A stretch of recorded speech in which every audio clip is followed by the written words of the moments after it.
Okay, so hey, look, I told you in the beginning of the year that being me is not about just learning a whole bunch of stuff.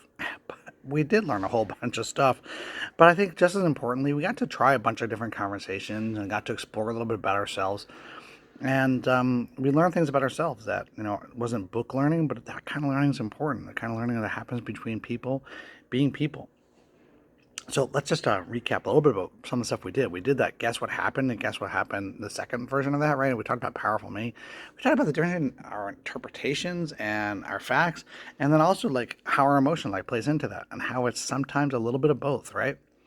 Um, we talked about how we're kind of can be the hero of our own stories, and sometimes we make ourselves the villain of our stories. And we got the chance to recognize emotions in ourselves and recognize emotions in others, and kind of engage with that in a compassionate way.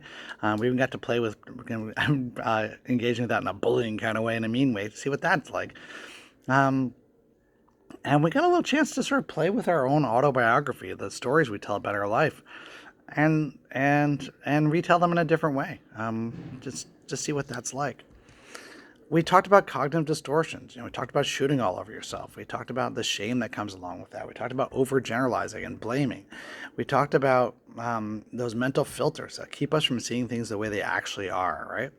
So I'm so proud of us for having done what we did, and I just want to hear from you. What did you think? What was most important to you about this? What was most valuable about this? What do you think was there anything in there that you thought was just a waste of time? Like, be honest with me. Like, be real, be you. That's what we're talking about.